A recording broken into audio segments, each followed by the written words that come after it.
নির্বাচনের তারিখের জন্য আমাদের ধৈর্য ধরতে হবে, বলছেন আমির খসরু। এদিকে শেখ হাসিনাকে আত্মসমর্পণের নির্দেশ দিয়ে বিজ্ঞপ্তি জারি ট্রাইব্যুনালের। জানাবো, কেবল ক্ষমতায় থাকলেই অবৈধ সম্পদ অর্জন সম্ভব, বলছেন নাসির রহমান। জানিয়ে দিব, আওয়ামী লীগ বহিষ্কৃত ও অপরিচিতদের নিয়ে এনসিপির সমন্বয় কমিটি। এবং সর্বশেষ জানাবো, নির্বাচনে অবৈধ সুযোগ সুবিধা নিতে পছন্দের প্রশাসককে বসানো হয়েছে, বলছেন ইশরাক। শুনছিলেন সংবাদ শিরোনাম, এবারে বিস্তারিত। নির্বাচনের তারিখের জন্য আমাদের ধৈর্য ধরতে হবে, বলছেন আমির খসরু। রমজানের আগে জাতীয় সংসদ নির্বাচন নিয়ে সব দলের মধ্যে ঐক্যমত্য আছে বলে মনে করছেন বিএনপির স্থায়ী কমিটির সদস্য আমির খসরু মাহমুদ চৌধুরী। তিনি বলেন, কোথাও দ্বিমত আছে আমরা মনে করি না, তবে নির্বাচনের তারিখের জন্য আমাদের ধৈর্য ধরতে হবে। লন্ডনে প্রধান উপদেষ্টা ও বিএনপির ভারপ্রাপ্ত চেয়ারম্যানের বৈঠকের পর জাতীয় অত্যন্ত আনন্দিত বলে উল্লেখ করে আমির খসরু বলেন, সবার মধ্যে একটা স্বস্তি ফিরে এসেছে। এই জায়গাটার মধ্যে কোনো অসুবিধা আমি দেখছি না। আর নির্বাচনের দিনক্ষণ যেটা, সেটা নির্বাচন কমিশন ঘোষণা করবে, সেটা তো আর সরকারের বলতে পারবে না, আমরা বলতে পারবো না। নির্বাচনের তারিখ নির্বাচন কমিশন থেকে আসবে এবং সেটার জন্য অপেক্ষা করব। নিশ্চয়ই নির্বাচন কমিশনের পক্ষ থেকে একটা দিনক্ষণ ঘোষণা করা হবে, তার জন্য একটু আমাদেরও ধৈর্য থাকতে হবে, তাই না? একদম অস্থিরতার মধ্যে সারাক্ষণ থাকলে তো হবে না, একটু একটু সহনশীল হতে হবে। একেবারে আস্থাহীন হয়ে যায় অস্থিরতার মধ্যে থাকলে তো সমস্যা, এটা জাতির জন্য এটা কাম্য না। তিনি আরো বলেন, আমরা সঠিক পথে যাব, জাতি অবশ্যই একটা গণতান্ত্রিক পথে চলছে, আমরা সেটা সমাধান করতে পারবো। একটা সুষ্ঠু নির্বাচনের মাধ্যমে বাংলাদেশের গণতন্ত্র ফিরে আসবে, অতটুকু আস্থা আমাদের সবার রাখতে হবে। সরকারের তরফ থেকে নির্বাচন কমিশনকে কোনো বার্তা দেওয়া যায় কিনা, এমন প্রশ্নের উত্তরে আমির খসরু বলেন, নিশ্চয়ই এটা নিয়ে সরকারের সঙ্গে নির্বাচন কমিশনের কথা হবে। এই ব্যাপার খুবই স্বাভাবিক, এটা তো রুটিনের ব্যাপার, তাই না? সুতরাং আমরা সবাই একটু ধৈর্য ধরে সময় দেই। এর মধ্যে কোনো ধরনের প্রশ্নবিদ্ধ করে ভবিষ্যতের সামনে চলার পথ বিঘ্নিত করা ঠিক হবে না। সবকিছু সমাধান আগামী দিনে হবে এবং সময় মতো দেশে নির্বাচন হবে। বিএনপি নেতা ইশরাক হোসেনের মেয়র হিসেবে শপথ নিয়ে চলমান অস্থিরতা প্রসঙ্গে জানতে চাইলে সাবেক এই মন্ত্রী বলেন, আইনগতভাবে কোর্টের রায় হয়েছে, নির্বাচন কমিশনের পক্ষ থেকেও আসছে, সুতরাং সবাই অপেক্ষায় আছে, দেখি সরকার কি সিদ্ধান্ত নেয়।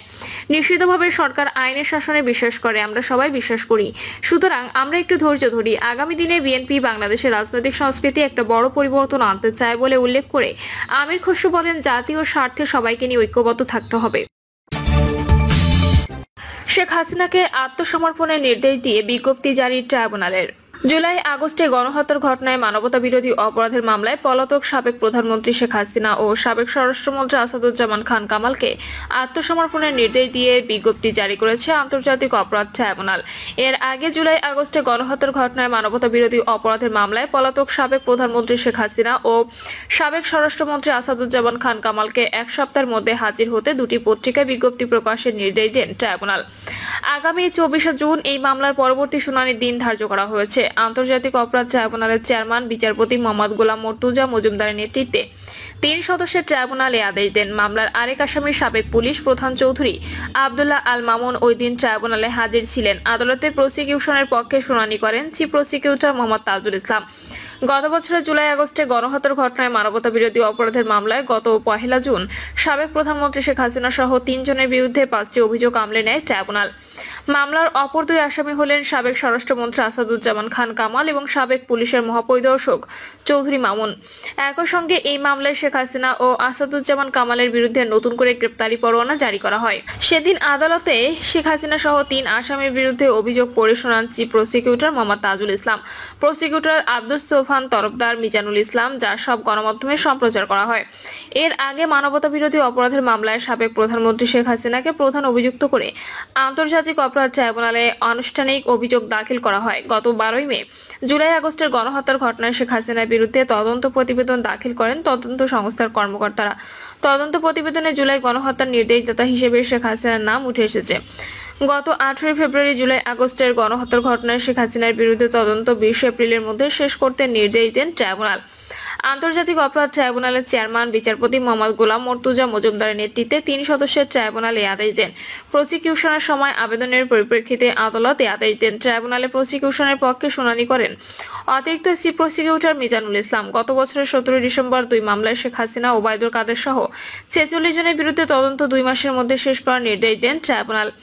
বৈষম্য বিরোধী ছাত্র আন্দোলনের নিরস্ত্র ছাত্র জনতার উপর গুলি, গণহত্যার নির্দেশদাতা ও পরিকল্পনাকারী হিসেবে সাবেক প্রধানমন্ত্রী শেখ হাসিনা সহ অভিযুক্তদের বিরুদ্ধে আন্তর্জাতিক অপরাধ ট্রাইব্যুনালে বিচার চলছে। ছাত্র জনতার আন্দোলন ঠেকাতে আওয়ামী লীগ সরকার নির্বিচারে হত্যা চালায়। প্রায় ১,৫০০ মানুষ প্রাণ হারায় এই আন্দোলনে। কেবল ক্ষমতায় থাকলেই অবৈধ সম্পদ অর্জন সম্ভব, বলছেন নাসির রহমান। কেবলমাত্র ক্ষমতায় থাকলেই অবৈধ সম্পদ অর্জন সম্ভব বলে মন্তব্য করেছেন বিএনপির জাতীয় নির্বাহী কমিটির সদস্য এম নাসির রহমান।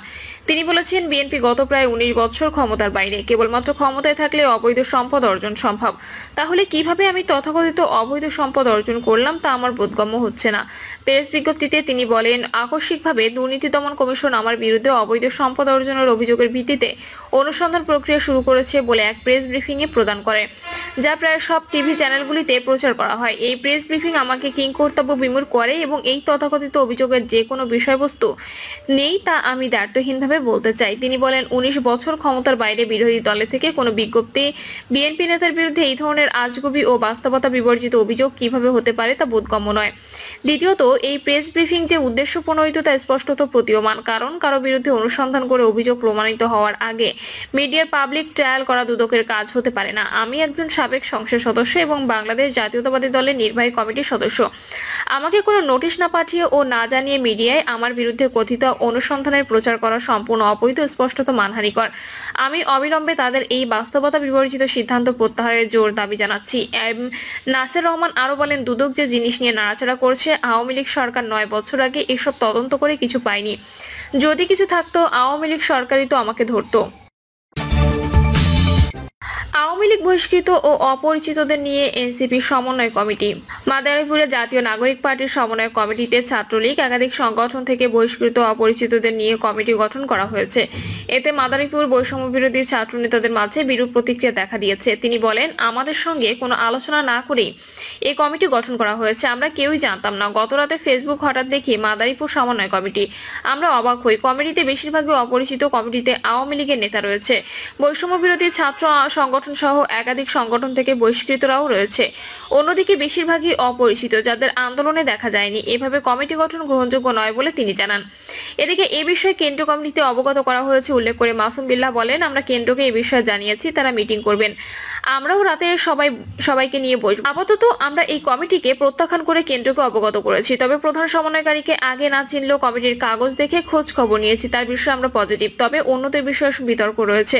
জানা গেছে, সমন্বয় কমিটিতে প্রধান সমন্বয়কারী করা হয়েছে শিল্পপতি শহীদুল ইসলামকে। যুগ্ম সমন্বয়কারীর দায়িত্বে ৫ জনকে রাখা হয়েছে। তারা হলেন অমিত হাসান, শেখ নাসিন আহমেদ, হাফেজ মোহাম্মদ হাসিবুল্লাহ, আজগর শেখ ও নিয়ামতুল্লাহ। বাকি ২৫ জনকে কমিটির সদস্য করা হয়েছে। আগামী ৩ মাসের মধ্যে কমিটির আহ্বায়ক কমিটি গঠন করবে বলে জানা গেছে। বৈষম্য বিরোধী ছাত্র আন্দোলনের নেতারা বলেন, হুট করে একটি কমিটি গঠন করে দিল, যার সদস্যদের আমরা যারা আন্দোলনকারী ছাত্র রয়েছে তারা চিনি না। এখানে বিতর্কিত ব্যক্তিও রয়েছে। জুলাই অভ্যুত্থানের সঙ্গে সম্পৃক্ত যোদ্ধা বা আন্দোলনকারীদের সঙ্গে কোনো ধরনের আলাপ আলোচনা ছাড়াই রাতের আধারে এই সমন্বয় কমিটি গঠন করা হয়েছে।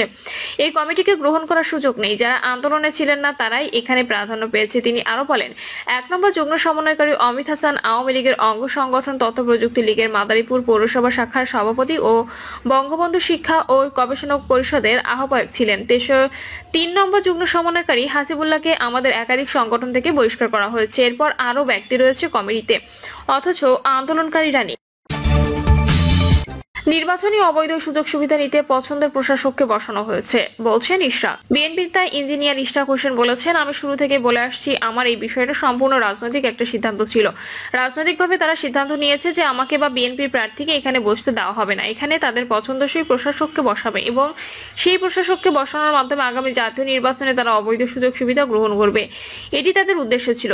ব্রিফিং এ আরেক প্রশ্নের জবাবে ইশরাক হোসেন বলেন, সুপ্রিম কোর্টের আপিল বিভাগ কর্তৃক যখন আমার মেয়রের গেজেটকে চ্যালেঞ্জ করে যে রিট করা হয়েছিল, সেটিকে যখন নিষ্পত্তি করে গেজেটটিতে বহাল রাখা হয়েছে, সেই মুহূর্তে থেকে বর্তমান প্রশাসক অবৈধ হয়ে গিয়েছে। এটাই হলো বাস্তব। প্রিয় দর্শক, এই ছিল এখনকার সর্বশেষ সংবাদ। আপডেট সব সংবাদ পেতে চ্যানেলটি সাবস্ক্রাইব করে বেল আইকনটি ক্লিক করে রাখুন।